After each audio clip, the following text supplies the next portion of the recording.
Et kala toyebaka quartier la fali poupa et soleil wanga kala quartier la tie kala mais lelo tu seras d'accord avec moi que ba musicien à quartier la tête toyebaka bango mama wa taifa ejika solelo mutu moko beti lisolo lo ba quartier la tête bako betela biso histoire ya orchestre nini na Congo.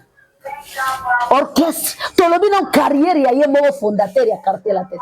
To beta non le solo kaka ya quartier la tête. Oh, sali 38 ans d'existence. Bamsuba na bamoy, bamsuba si bakufa. Ouais. Ça veut dire que na 38 ans d'existence, Mama Si a fait que 19 ans dedans. Mama wa taifa ejika. La dame là, elle a sacrifié sa jeunesse. Elle a sacrifié là où les autres musiciens tobanda komona bango bazako ja bazako la kisa kibomo sina bango. Donc elle-même là, elle a accepté de rester comme ça après si talent na ye nyonso na quartier latin. Na 18 ans d'existence. Si tolobi le loto pe sa bilan ya Mama Si na quartier latin eza lo ndengeli. Quartier latin kufi na 2024 ou bien quartier latin ekufa kala. Point d'interrogation. Tika N sans barigement et peut sakelo côté. Mama wa taifa ejika. Kongo mobimba. Ah penza ba fan ya ba musicien tout azwa bibonga ba fan na bayokanga. Na Kongo mobimba. Ya nanzungu ya production ya ba musicien le roi Wera Sona Zati. Wana mutu so boya nga mutema mabe. Ya wana lobi tous les musiciens bazwa bibonga na bango basani ba fanda. Ya nanzungu ya production ya ba star le roi Wera Sona Azati. Faiseur des stars. Merci beaucoup. Le créateur des stars Azati. Cela veut dire l'époque ya ba Wata, époque ya ba papa Hervé. Bazalaka ba président en état ba musicien, en état ba chanteur na maison mère. Mais bazalaka déjà na gaz ya ba musicien, ya ba président. Oui. Mais lelo Wera Sona uchobi ni sanzembo tout est pays ici bas. Nanya ko expliquer na kombo kutu ya mutu abwaka. Mama wa taifa ejika. Na jou exemple ya JR33. De la même manière que Kofi Olomide a sala na Kofi na Fali Poupa Et Kachaka. c'est de la même manière que JR33 na mopo mokonzi. Balati deux fois j'ai dit deux clips elandana et puis ba clip wana ezalaki na ba vie ya mike mkete ba vie ya level au niveau. On dirait les carpes émission. Merci beaucoup. Vous avez épinglé quelque chose. C'est Mama Si qui va chanter à la place de JR33.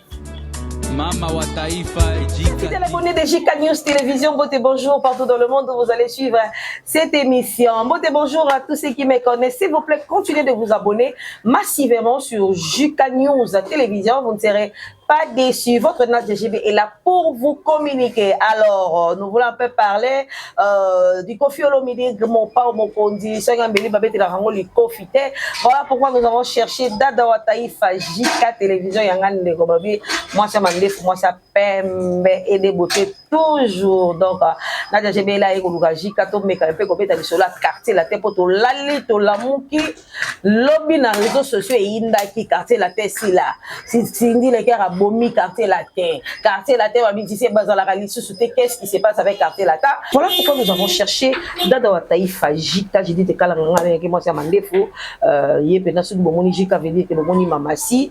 Donc JK a mis un peu expliquer biso JK c'est dit quartier latin, c'est dit Mama Si. Elle va essayer un peu de nous parler. Est-ce qu'il y a solo vraiment ndenge batu baloba qui polomi na réseaux sociaux ezalaki Simba koto zong sa koto surtout mingi na TikTok boyebi ke TikTok ne mikolo e komi penza makambo. Donc JK meka peut expliquer biso est-ce qu'il y a solo penza ndenge batu balobi ke Mama Si dit le cœur ndé hasard cause il y a la muka ya quartier la tête il y a la pongi ya quartier la tête. Est-ce que c'est vraiment Mama Si des hasard cause nango Onanga officiel et de beauté clinique de réparation contre hydroquinone. Bonjour na Fabrice Man de penan de konasima ya caméra.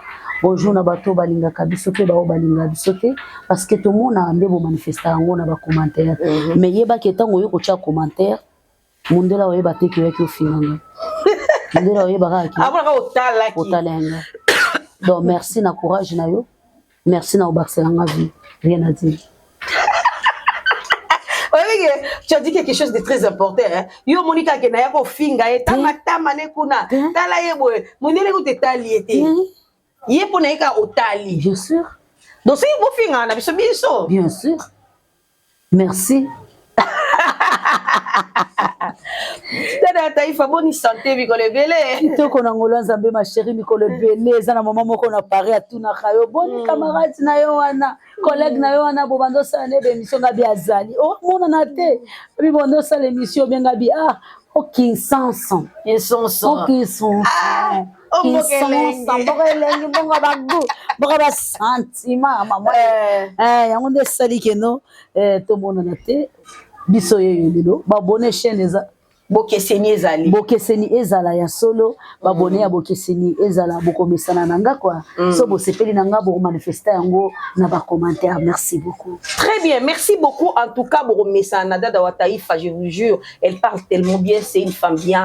Je dis pas parce qu'elle est devant moi, même à son absence, je témoigne toujours son bon cœur là. Elle a une cœur en or, voilà pourquoi je l'aime beaucoup. Dada wa Taïfa tola le tola qui dans les réseaux sociaux, le na TikTok, ils allaient que Simba koto zoni sa koto yo ba fan ya quartier la tête, tu sens vraiment que Kofi Olomide azalaka pena batu na ba linga kai mais bazo se plaindre balobi quartier la tête et puis quartier la tête ya kolala eza ya kotengama et cause nango c'est mamasi. Merci beaucoup. Eza mutuna to eza ekoteli. Eza mutuna penza ya liboso kaka yango wana. Quartier la tête ekufi pona mamasi. Merci beaucoup Nadia. Mais mutuna wana et sangana kota tamulai. Kota penza, en tout cas tu es à l'honneur. Merci beaucoup.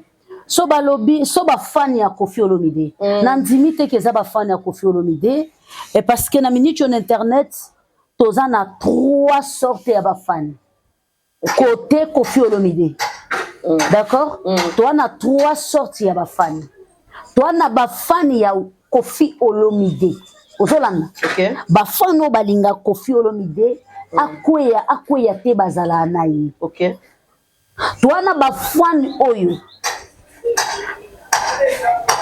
Bazani ba warrior. Bazani ba Kofi Fili ba Kofiette.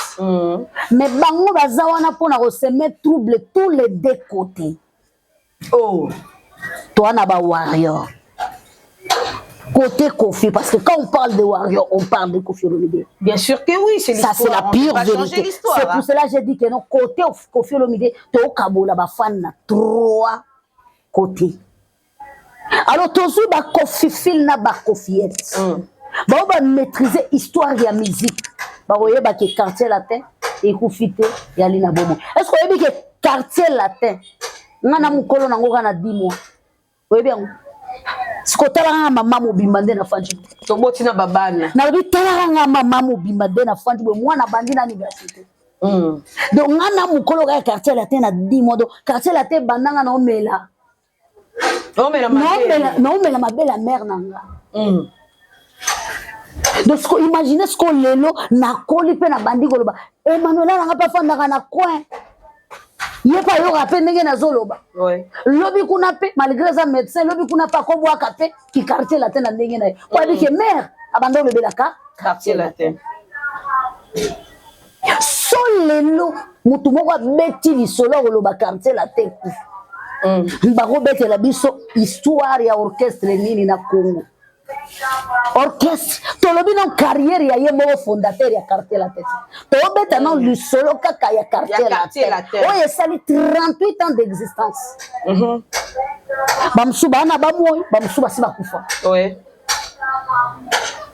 ça veut dire que na 38 ans d'existence Mamasi a fait que 19 ans dedans parce que Mamasi a continué à quartier latin à 22 ans.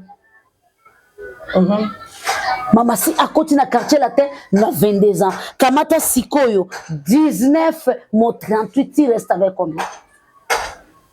Mais d'accord, maman j'arrive maman. Il fallait que nenangai penza tout droit pour na développer penza na ba réalité par exemple. Na bito pesa no exemple moko kasi. OK. Kala to yeba ka quartier latin za pena musicien le ta son mon nom. Sam Chintu. D'accord. Moshili Passa. Ok. Kala toyebaka quartier la. Fali Poupa. Soleil Wanga. Kala quartier la tie kala. Mais lelo tu seras d'accord avec moi que ma musicien à quartier la tête toyebaka bango le soutien ma chère. Nakolo basiko. Vas-y. Merci beaucoup ma chérie. Na Congo. Dans le bien na Congo mobimba. Ah penza ba fan ba musicien tout azwa bibonga ba fan na bayokanga. Na Congo mobimba. Ya nanzungu ya production ya ba musicien le roi Wera Sonazati. Wana mutu so boya wa mutema mabe. Ya wana lobi tous les musiciens bazwa bibonga na bango basani ba fanda. Ya nanzungu ya production ya ba star le roi Wera Sonazati. Faiseur des stars. Merci beaucoup. Le créateur des stars Azati. Cela veut dire l'époque ya ba Wata, époque ya ba papa Hervé. Bazalaka ba président en état ba musicien, en état ba chanteur na maison mère. Mais bazalaka déjà na gaz ya ba musicien, ya ba président. Oui. Mais lelo wera sona ucho bimisanzembo tout est payé ici bas. Nanya ko expliquer na comment kutu ya mutu abwakaki. Tout est payé ba beti na ndenga osakana te ya na 1 million de vie. 1 million soki 300 quelque. Et beti na ndenga osakana te. Banani ba ko expliquer nga siko maison mère. Comment ya ba musicien ya maison mère ezanini actuellement. To tiki maison mère. To zuji ben piano wana kutu to déposer na continuer. Na ya na to déposer. On te déposer. Token a 5e génération. Tozu Fali Poupa. Tozu Papa Hervé. Tozu Fabrigas les maestros. Papa Hervé, c'est Ferregola. C'est Ferregola. Oui, Ferregola. Tozu Ferregola. Tozu Fabrigas les maestros. Tozu Inosbi. Tozu Héritier Wata. Malembe maman. Malembe. Doucement. Vas-y. Qui peut identifier? Qui peut identifier ba musicien? Ya ba tuto na ochotanga na kilelo. À part nous les journalistes et les fans. Les fans. Il y a beaucoup de commentaires. En tout cas, Bazali biso toyebi. Moi personnellement, réalisateur na biso ba boy. Moi personnellement, je connais il y a Fabrigas plus de 10, il y a Wata plus de 10, il y a Fali plus de 10. Maman, il y a Innocent, je connais Jonathan que je salue déjà mon ami. Parce que moi-même, je connais, je dis que non. Fanatique. Oyo ayebi kombo bochango na commentaire. Mes étoiles, mettez ça. Je ne peux pas dire que non, ba fana kinga. Je dis que mes étoiles à moi, mettez le nom na ba musicien ya 5e génération. Ba o bazo lo bakeno bangonde bazan impact. Bangonde bazo régner bochelanga. Kilelo ezalobité. Ça c'est un. Je vais entrer maintenant dans le développement. Bazate. No kota siko na muzindo. Oyebi nini esala ba musicien wana. Bazala bongo. Ba yeba importance à presse. Très bien. Ba yeba importance à presse. Babana komi teka bango moko. Chaque dimanche bazo le kanaba émission. Il suffit ba yeba de journaliste mo bana makambu ba okekuna ba sali émission. Ba oleka. Imaginez musicien sali kapela moko danger et bêta. Mais on sale lango marketing. Franchement. Qui peut parler? Qui peut chanter? Ngana moyembi.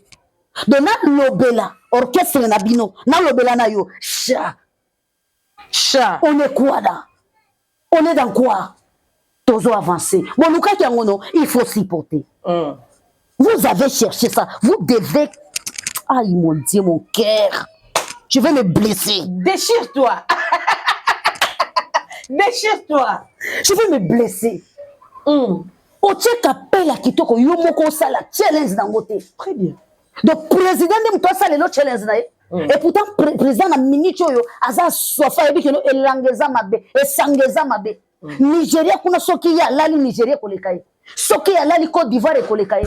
Et sengeli mo côté ya beta ki kapela nesa nini e matali kolo. Siko yo ko ya condamné, siko président longwa na place na ye. Abando sale lo marketing. Non, la famille. Nazu exemple, comme vous avez parlé des quartiers latins, je vais parler des quartiers latins. Très bien. Nazu exemple à JR33. De la même manière que Kofi Olomide a Sala na Fali Poupa. Et Kachaka. C'est de la même manière que JR33 n'a pas Mokozi. Balati deux fois j'ai dit, deux clips il a dana. Et puis ba clip on a ezala qui na ba vie à Mikem Kete, ba vie à 11 au niveau. Mais on dirait les carapés émission. Merci beaucoup. Vous avez épinglé quelque chose. C'est Mamassi qui va chanter à la place de GR33. C'est Mamassi qui va montrer que nos chats moko boebetama qui a danger. Mais ce que tu as eu à coucouler, il y a moko à lancer en haut. Il y a moko Mamassi a bêté l'ango à ta challenge à ta 10 fois. Ce que tu vas récupérer, babandi ko sale l'ango multiplication à qui la faute. Wana nazo kenana na lobby eloko moko te. Tozongi. Au moins na orchestre. Je suis par exemple Papa Wemba. Oui. Papa Wemba zala makasi. Mais autant âge Papa Wemba kufa kinango. Nandenge orchestre limo. Vous savez pourquoi? C'est parce que Papa Wemba zala kate. C'est parce que Papa Wemba zali soute. Quartier latin oyo batomute mamabe. Deuxième catégorie ya ba fan. Balingi va transformer ba fan wana côté moko baza côté Didi côté moko Mama Lia. Il faut qu'on se dise la vérité. Comme vous voulez qu'on vous dise la vérité, moi je vais vous dire la vérité. Balingi va transformer que quartier la tezobe ba pona Mamassi. Vous n'avez pas honte? Je vais prendre l'exemple Nadia. Il faut omitia na place ya mwana mwasi wana. Mamassi a continué à quartier latin à 22 ans. Lelo a fêté 40 ans d'âge dans le quartier latin. Il faut calculer. donc 18 ans d'existence dans le quartier latin. Ate sika moko ta sala kapela. Ata sika moko te acha voix. Ate sika moko ta kenda keno na sali featuring na batu boete. Ça veut dire que la dame là, elle a sacrifié sa jeunesse. Elle a sacrifié là où les autres musiciens tobanda komona bango bazako ja bazako la kisa kibomo sina bango. Donc elle-même là, elle a accepté de rester comme ça. Après si talent na ye nyonso na quartier latin. Na 18 ans d'existence. Si tolobi le loto pe sa bila ya Mamassi na quartier latin ezalo ndengeni. Quartier latin koufi na 2024 ou bien quartier latin ekoufa kala. Point d'interrogation. Tika N sans barigement et peut ça que le côté. N sans fondement et peut ça que le côté. Au contraire, et peut s'en découvrir. Signo boloba amuto atikala na kofi l'homme de yemoko. Tous les musiciens, moi là. Comment ça? Bah, monsieur, nous quartier latin. Je dis que ma chérie, na ligne côte ça va polémique. Vas-y. Nazolo ba eloko eza clair. Tout le musicien moi là. Alors tout le musicien moi là. Mamassi azala wana naba oba tikala. Mamassi a construit quartier latin. Yaya, le long de tos abonnés. Après Kofi Olomide, toi na bakulutu, Nicolo Koutou pas Kofi Olomide. Est-ce que dans le monde de la musique bazate? Mais Kofi Olomide a déjà coexisté. Nicolo nango soki Kofi Olomide azaki na actualité te, na jolingo lukanga te. Très bien. Soki Kofi Olomide azaki na actualité te, ma chérie, lobi na ngana sala émission pour na lobela si Kofi Olomide te. Parce que ba lobela ka muto za na actualité. Muto soki za na actualité te bo robeta li solo na yete. Pourquoi ba lobela li susu ba to wengete? Na boy ko pesa référence kingandi na kingandi. Pourquoi ma camion se tourne tout autour ya Kofi? Et puis ceux qui tournent tout autour ya Kofi, ok kota la ba vie za kalikolo. Pourquoi? Parce que Kofi Olomide a toujours une actualité. Moutou a une actualité, y compris Mama Congo, a dit bien que Moutou a une actualité. Jamais. Yo comme si Kofi Olomide soit côté qui yombo, Mama Congo a bêta le solo Kofi Olomide, jamais. Mama Congo a bêta le solo Kofi Olomide. Pourquoi? Parce que a dit bien que il s'agit de Kofi Olomide. Lorsque bêta le solo Kofi Olomide, tous les exemples ne sont pas TikTokers na Congo na biso. So bêta le solo a Jemima na Marian Tumba. Bato bautala bien. Eza lo beti yango na mabe, eza lo beti yango na malamu. Bato ndisa mina mitema mabe ba yebi déjà. Lokola Kofi selon bango na fali ba yoka na raté. Donc soko beti li solo ya Kofi na menga mabe, bato ba yo otalanga, ba wario ba yo otalanga pe ba osepela nanga.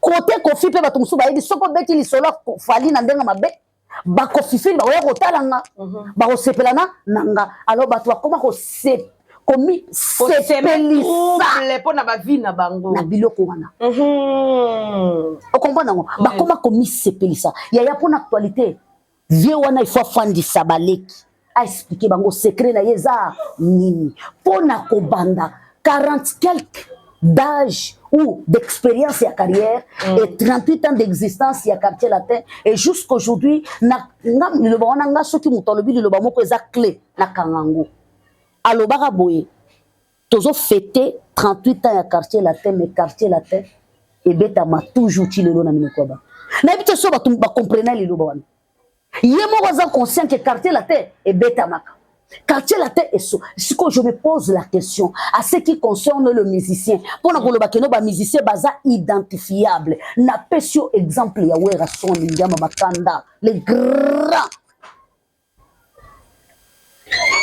Est-ce que nani akoko identifier musicien ou rason lelo azaki c'est de la même yaya ba musicien ba yedi importance ya presse té car la presse ne construira ki bango Jika on n'en disconvient pas permets-moi de te ravir la parole on n'en disconvient pas que ba musicien ba oye baté certes Jika a raison kala tozara kutu internet c'était le coup d'internet c'est facilita makambo car les alak ba musicien faut ba longo makolo ah tina RTNC tina antenne ah tina nani Mirador et tout oh bah bango mais le internet même chez toi à la maison les journalistes passent mais je sais pas pourquoi bah monsieur bah ça la qui star rebelle aussi en tant que bonne société mais une chose encore tout le monde na live il y a Koffi Olomide certes bah musicien bah ça la paix est forte mais apparemment quartier la TP comme Cindy les cœurs na Koffi Olomide bah musicien bah qui attend côté le matin liboso na te bah exhiber ta de danse bah yemba ta mouké na live ya jour on n'a pas vu ça. Merci beaucoup ma chérie, très belle question.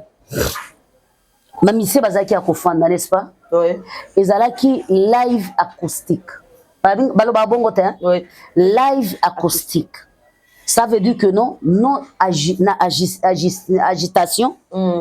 Embryoma te bien habillé, tout le monde est posé. Tokenda déjà ba soirée à bongo n'est-ce pas? Oui, je sais. Et si ka ba musicien ba hôtel maté, ba betaka kirumba ya kikala ya quartier là latin. Nani abosani que or femme ya président Mamasi azali mokonzi na quartier latin.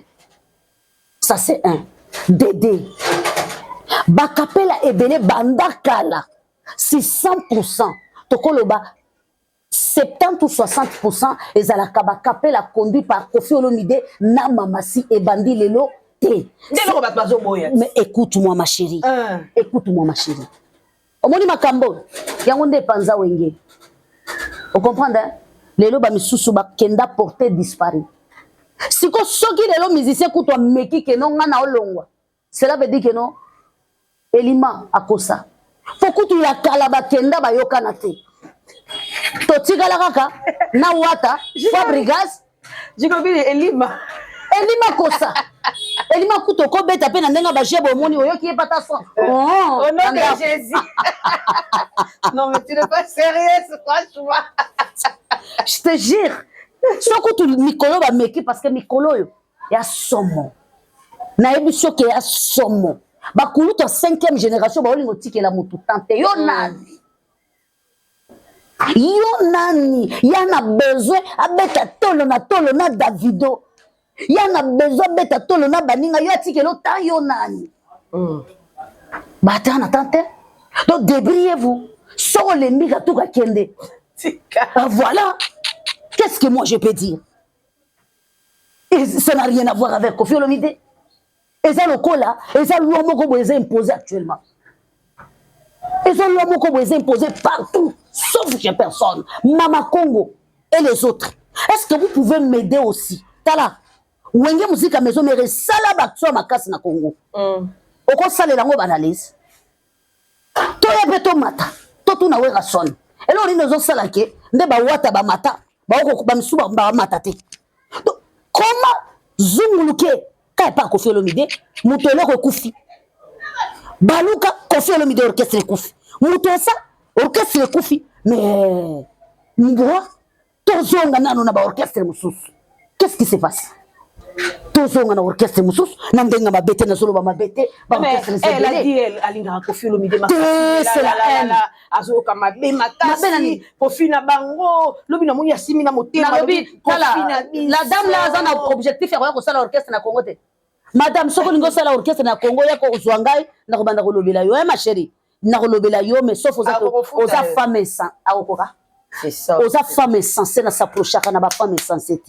C'est ça le problème. Mutois insensé na remarqué kaka insensé. Insensé eza nani. Eza mutoyo afinga batu na haine. Ya mutoa lo baka makambo batu na haine. Ya mutoyo ata osala analyse o senti que na kati na ye bolingo ata ya muke zate. Wa insensé. Donc so na benda ni musika no na benda ni musika no parce que na kati na nga haine ezala ate. Nde na banji boy. Boyoki ata place moko na tushata mutu mona ndenga mabe. Sina ndenge nazo silisa na otanga babete bolongola mama sina liste tala bafani ya royaume passé bolongelela mbaya ba warrior bopesa kombo na bino très bien parce que comme mona net histoire moufler trop na comme mona net ko soro bo comme mona biso ko lokwa ba master na bino net biso bino boleki biso malte bolongola no bilamba ba warrior boya siko bo créer timiki toyebi ke no ba timiki nde bazo ko attaquer mama si po ba fan ya royaume passé ba se déguiser na ba warrior ah bon oya ne bongo système ngo bato wana nyonso tu bazalaki na mama ali na lobby mutu te na lobby royaume passé ma chérie mais toi tu n'as pas cité mais moi je cite merci merci na lobby ba fan ya royaume passé boya na véritable identification na bino sope boza ba warrior objectif ya fan ezali ko élever ezali ko tombola misala ya star fort que ce sont des warriors parce que voilà. On peut pas changer l'histoire quand même si on a connu aujourd'hui certes to bota makana ba talent za ba pesa rabiso mais si on a connu Fally Ipupa parce que il fit le chef d'orchestre dans le groupe Quartier Latin bien sûr donc moi je trouve ça très mal que lelo batuba ba sala lelo moko boye na ko faire ngai pesa nga pasi hein nandenga mabete na ba préférence nanga dans la musique na la sango na télé té mais ça me fait vraiment très mal ya romona que lelo batu balukaka kocha et lo moko boy entre Koffi Olomide na Fally na ba propre intérêt na bango moi je trouve ça vraiment très par exemple bato ba banda ko kende ko na ba commentaire na kembangu na YouTube na keke signaler live à Koffi Olomide yoza sur Fally mutatinde bango sogeza na chronifati moko alo aya fanda lobik Fally mutatinda ki bango c'est que tu es malade bazana ba guerre na bango bana ba makambu na bango mitema mabe na ndenge na bango mais déjà tango yo fan ozo kende ko signaler live ya Koffi Olomide pour que tu gagnes quoi pour que tu gagnes quoi alors à ce qui concerne Quartier Latin Quartier Latin ya kitoko ma chérie vous allez en appeler ce exemple OK lelo toza le 2 décembre 2024 ba musicien bango moko so ba ozwa vraiment courage ya ko expliquer combien de sorties ba salina année combien de concerts ba réaliser ya orchestre kala le quoi Quartier Latin ezaka na actualité ezaka na ba ko signer ba contrat par-ci par-là orchestre ya kala le quoi Koffi Olomide eza na actualité et ko ça la face na ba jeune akilelo na minicho tango zo tanga kingan Koffi azanga kate Koffi azanga kate voilà le combat Quartier Latin Koffi et Koffi na mitu na bango alors bo bayebi ke po ba pas attendre mamasi et sengeli ba neutraliser côté travail ba neutraliser côté travail.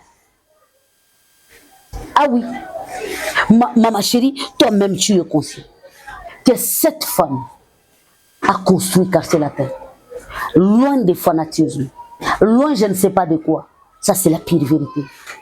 Ça là c'est la pire vérité. Tu peux nous dire, elle a construit Quartier Latin en quoi? Si tu peux nous expliquer en un mot. Ma chérie, une jeune dame de 22 ans, ouais. Elle vient intégrer orchestre depuis, je crois, octobre 2006, si je ne me trompe pas. Octobre, je ne sais pas, c'était en octobre 2006, si je ne me trompe pas. Donc, jusqu'aujourd'hui, la dame là est dedans. Ayembi banzembo eza banzembo te. Banzembo wana ekotika la génération en génération quand vous écoutez Sedi Cindy. Quand vous écoutez Sedi Cindy. Cindy atikala kozala jamais nakoloba eza na 2023 de mamasi à côté na TikTok. Si je ne me trompe pas. Eza na 2023. Mais à combien de niveau international ndengeni? À combien de niveau? Attends ma chérie. Elle est dans les quartiers latins. À combien de niveau? Non ma chérie, attends. Il n'y a pas question des quartiers latins. Il y a question de quand, lorsque tu chantes, on prend ta partie là. Une Ivoirienne ou un Ivoirien joue ta partie. Dis, taguez-moi la chanteuse ici. Elle est de quel pays? La femme ici chante. L'homme là a pris seulement la partie de Mamassi.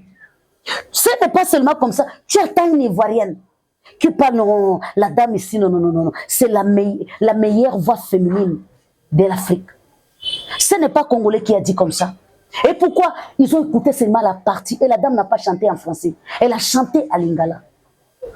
Cela veut dire que œuvre misala na ye o bibelobi tika misala na yo eganga mukolo suka. Donc les œuvres de cette femme crient partout sans publicité, sans makelele na TikTok, sans des polémiques. Tout le monde est en train d'écouter. C'est aujourd'hui qu'on connaît qu'il y a des Cindy Love. C'est aujourd'hui qu'on connaît qu'il y a les Steam Mamassi. Cindy Love bazara. Les Steam Mamassi, les Cindy Love, oui. Ah bon?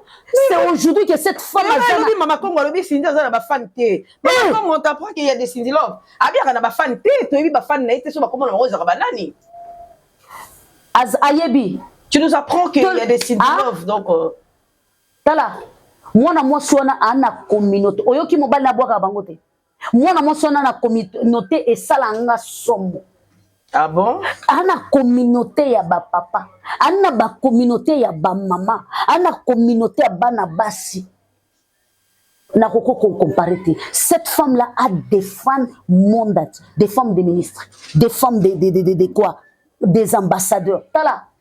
Si je t'explique nombre d'appels que je peux recevoir et surtout que nous t'obéissons comprendre répéter. Au nom de cette femme, tu ne peux pas comprendre. Cette femme-là a des Mamassi a des fans monde entier. Je dis bien que monde entier.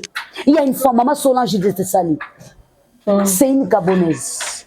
Elle peut mourir pour Mamassi. Ah bon? Elle peut mourir. Il y a une femme, Maman Honorine, ma maman chérie, à partir de France, j'étais salée, ivoirienne. Elle ne connaît pas même Lingala, ni de près, ni de loin. Fanatique de Mamassi, je ne sais pas. Pour Mamassi, là, elle peut dire que non, Maman, je dis, aujourd'hui, je ne peux pas manger. J'en ai marre, ça suffit pour cette fille. Je vois mania de Mamassi, ça ne vient pas des gens, ça vient de Dieu. Et patience. Cette femme-là a des fans. À ce qui concerne Mama Congo, Nadia, laisse-moi te dire la vérité. C'est la deuxième fois Mama Congo a recevoir Mbongo pour à dénigrer Mamassi.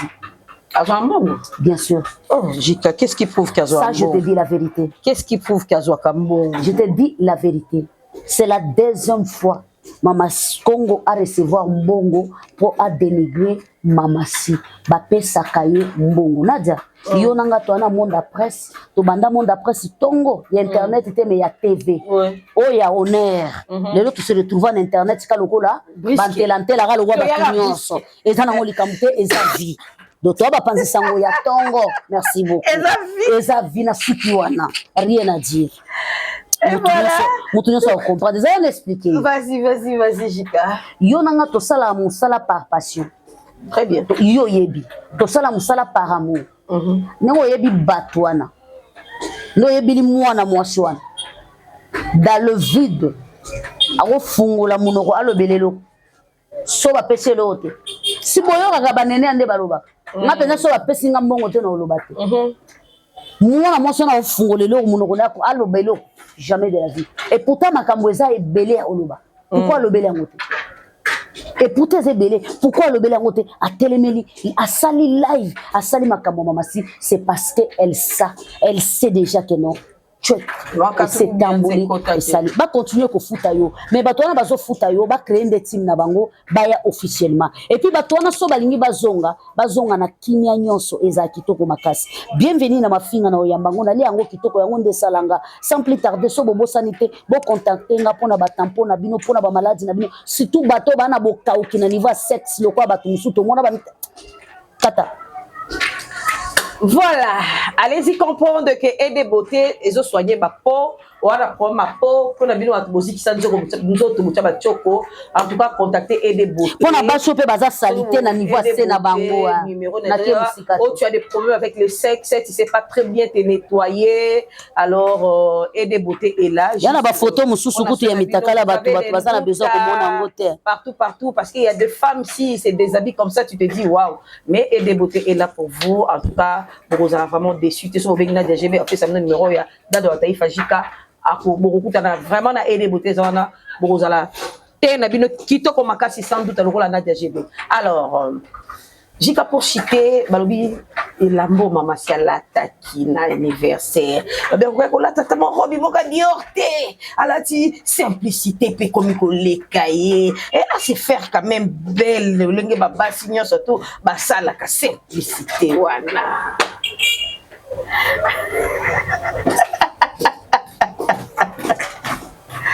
Tu n'as rien ajouté? Maman, c'est immunité sa maman. Immunité sa maman. Ah, Jésus. Bon, ma chérie. Tu me connais bien, ma chérie. N'est-ce pas? Eza, moutolobi na yebi. Na moutolobi fanda kimia na yebi. De son moutoko fan sabatu kimia. Ezala yo. Oyebi nga bien. Yanga na ko betelo le soleil là-bas. Na robeta le solo ya critique ya ke ki nani alata ki bieto na alata ki biente Peri kuto absent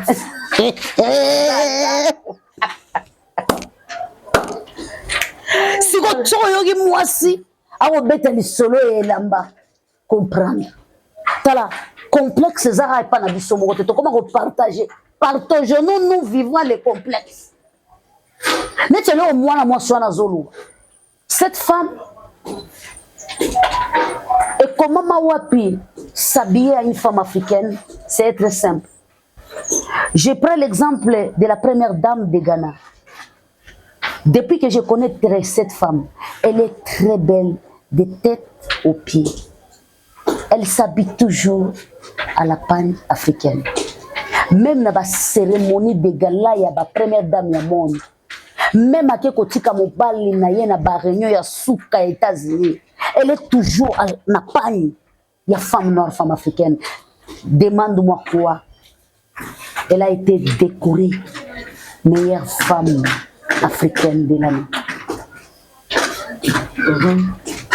Tu me comprends? Ouais, vas-y. Donc, batiki bateau, balataki baroba Versace, ceux qui Versace, batiki bateau, ceux qui ba première dame, balataki babilamba. Pourquoi on a décoré cette femme meilleure femme africaine? C'est parce que cette femme-là a eu beaucoup de valeur. Il y a un lambapé qui est en place. Mouto azaki na kacha sali soit critiquer mama si alikuta. Na azaki na kacha sali. Ouais, je t'avais vu. Nazana kacha sali. Elle était jolie. Elle était bien habillée. Et puis sauf que cette femme-là alingaka trop extraté. Mais côté beauté, on ne peut pas discuter avec cette femme. Voilà, merci beaucoup. On dit toujours les goûts et les couleurs ne se discutent pas. Donc, si toi tu aimes porter de pantalons, moi j'aime porter de jupe, l'autre aime porter de culottes, l'autre comme Nadia. C'est des pantalons. Et pourtant, moi, ce n'est pas comme ça. Fille à basket. Or, moi, pour que je me sens à l'aise, je dois mettre le basket. Donc, il y a un concert, on a lati basket à Makassi. Concert coûte si. Combien de temps tu as un concert? Je ne me trompe pas. Bon, Péri, que boire ajouter par hasard. Donc, tu peux un concert, Péri, que tu as Moutuka. Que tu as Moutuka. Et voilà, donc, toute cette comparaison, c'est pas intéressant. J'ai commis vraiment dans cette émission, un mot par rapport à cette émission et quelques dédicaces dans le programme à Quartier Latin. Merci beaucoup. Dans le programme à Quartier Latin, Quartier Latin, aucun des biens. Botika Bambriema, Quartier Latin, ça bien. Mon inde yo beta li solo Quartier Latin, c'est qui actualité ça. moni nde biso tobeti actualité ya quartier latin c'est actualité eza omoni pe bamisusu kuna na minitio babeta quartier latin c'est actualité eza moni bato bana actualité te babeta bango lisu te bakoma ba commerçant donc cela veut dire que tout va bien.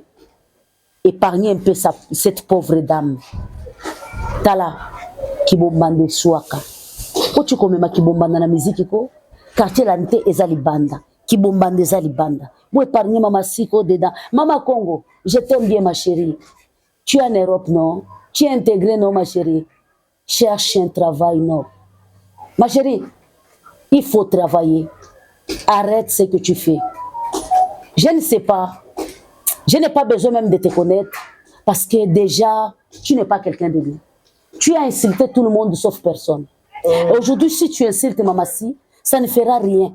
Mais je te rappelle que Quartier Latin a 38 ans d'existence. Merci beaucoup. Merci beaucoup. En tout cas, tu as commis la sous-émission. Merci à mon réalisateur Dieudonné. Merci Nabatou.